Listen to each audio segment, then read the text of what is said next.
O verdadeiro Trotsky, terceira parte. Verdadeiro motivo dos conflitos entre Trotsky e Stalin. No Ocidente, dizem que a luta entre os dois líderes foi porque Stalin não concordava com uma revolução mundial. Já na União Soviética, dizem que a luta entre os dois líderes foi porque Trotsky se aliou aos nazistas. Ambas as teorias são falsas e foram criadas para esconder uma verdadeira e incômoda verdade para ambos os lados beligerantes.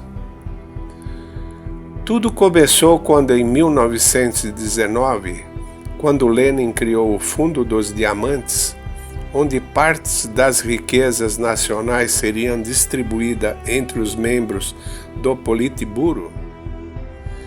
Esse fundo foi criado para o caso de uma catástrofe militar contra o Politburo.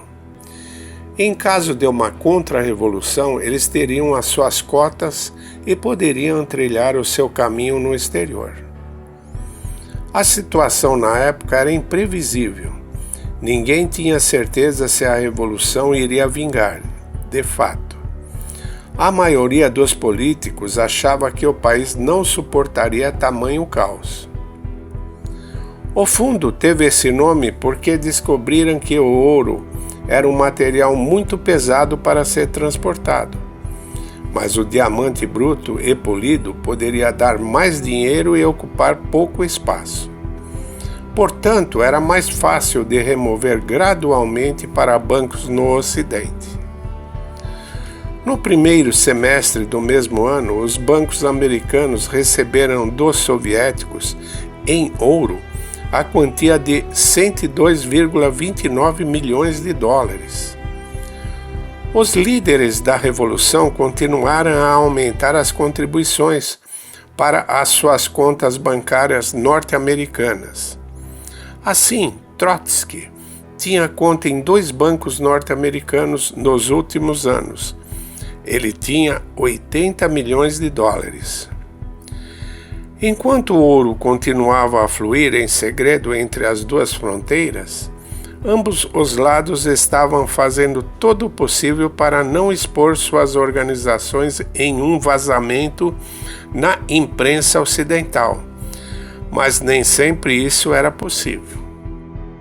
O jornal New York Times, em sua edição de 23 de agosto de 1921, escreveu: o Banco Cum-Lebka, que custeou através de suas subsidiárias alemães a Revolução na Rússia em 1917, não foi nada grata com seus clientes.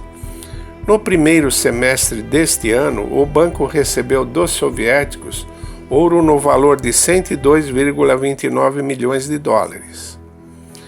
Os líderes da Revolução continuam aumentando as contribuições para as suas contas em bancos norte-americanos. Assim, apenas Trotsky tem conta em 2 bancos norte-americanos e recentemente aumentou para 80 milhões de dólares. Quanto ao próprio Lenin, ele teimosamente continua a manter sua poupança em banco suíço, apesar dos maiores rendimentos anuais livres em nosso continente. Para facilitar uma possível fuga, em 18 de novembro de 1921, Lenin envia uma ordem à polícia secreta russa a concentrar em um só lugar todas as riquezas roubadas da Rússia. O Comitê Central da Polícia Secreta Russa trouxe denúncias de roubo, que causaram uma reação violenta de Lenin. Os denunciantes foram imediatamente presos. Nesta mesma época houve uma terrível fome que varreu grandes áreas da região do Volga e Ucrânia, dizimando cerca de mais de 20 milhões de pessoas. Não houve nenhuma ajuda do governo, alegavam falta de dinheiro. No entanto, os bolcheviques preferiam manter suas riquezas em bancos da Europa e dos Estados Unidos. Até o jornal New York Times descreveu tal situação. A propósito, os líderes dos trabalhadores da Rússia bolchevique aparentemente têm um desejo maníaco de se tornar o segundo Harun al-Rashid.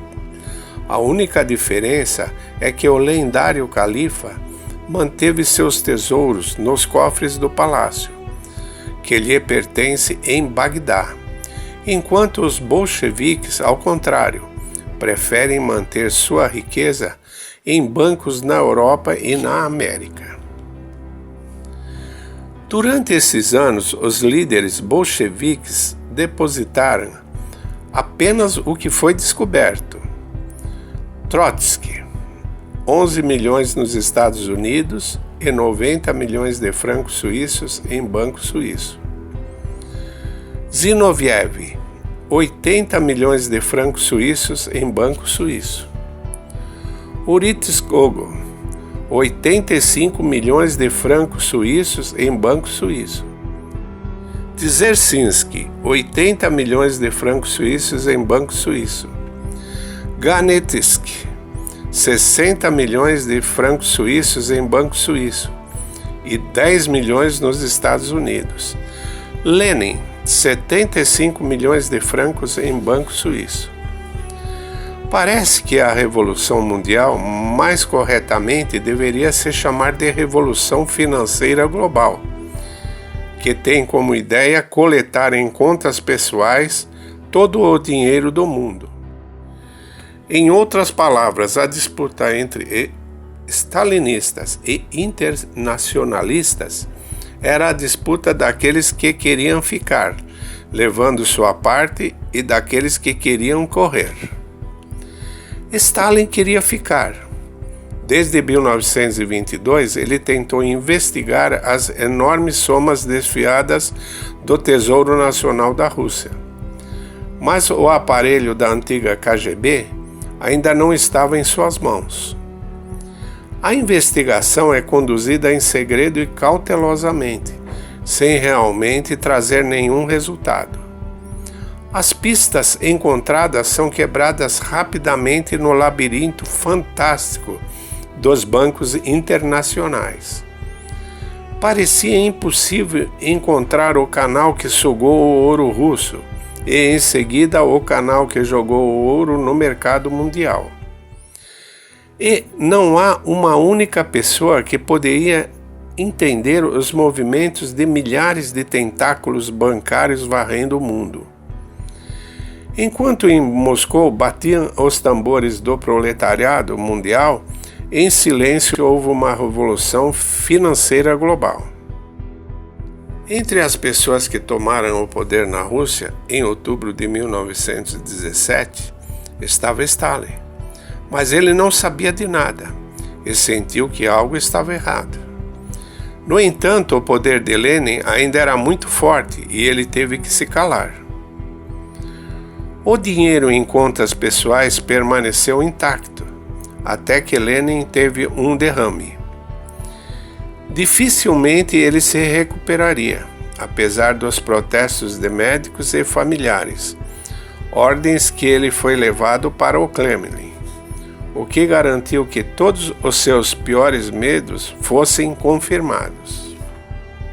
Uma busca minuciosa feita em seu escritório encontrou em um cofre todos os documentos secretos, incluindo garantias de bancos, talões de cheques e toda uma coleção de passaportes. Após a morte de Lenin, Stalin queria se manter no poder e para isso precisava de dinheiro para reconstruir o país e sair do caos deixado pelos seus antecessores. Ele precisava recuperar o fundo dos diamantes. Até o momento do exílio de Trotsky, o chefe da OGPU apresentou as inúmeras contas pessoais de todos aqueles que se beneficiaram com um roubo sem precedentes na história. Stalin, com aquele seu jeitinho delicado, interrogou os membros do esquema para que dissessem onde estavam suas contas. Stalin espremeu cada último centavo, cuspindo sangue pelos pulmões, cuspindo dentes quebrados. Todos eles, antes de levar uma bala na cabeça, contaram sobre o dinheiro transferido a bancos ocidentais. Nem todos contaram, mas Stalin não se esqueceu de ninguém. Mesmo Lenin, Stalin foi até sua viúva Nadja e preveniu que se ela não tirasse o dinheiro do proletariado do Banco Suíço, muito em breve todo mundo esqueceria quem foi a esposa de Lenin. E assim todos os internacionalistas foram espancados por 3 dias, até o último centavo ser devolvido. Ocorreu isso com todos os internacionalistas, que tinham a ilusão de sentar-se no exterior, gastando todo o dinheiro destinado para o mundo da Revolução. Apenas alguns americanos conseguiram escapar. No entanto, o dinheiro reunido em Moscou, infelizmente, era apenas de contas pessoais, e foi uma gota no oceano. Não foi o suficiente para os planos de grandeza de Stalin. Posteriormente, a Gestapo também forçou os banqueiros a dizer onde estava o fundo dos diamantes, mas não encontrou nada. Para onde foi? O que aconteceu? Difícil dizer com certeza, mas alguns pesquisadores acreditam que o fundo dos diamantes tirou os Estados Unidos de uma profunda crise econômica na década de 20. A verdadeira razão dos expurgos não poderia ser dita por Stalin, pois profanar a memória de Lenin abalaria as estruturas ideológicas do poder soviético e seu próprio poder entraria em descrédito.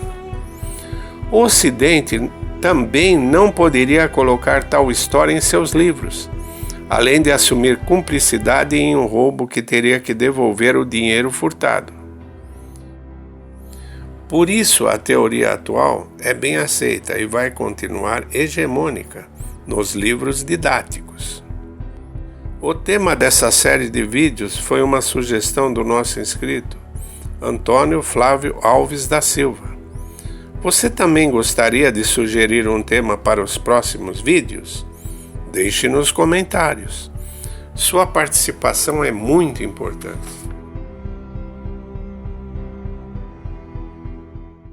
Quer saber mais sobre a Rússia Imperial? Inscreva-se em nosso canal e ative as notificações. Não se esqueça do like. Até o próximo vídeo.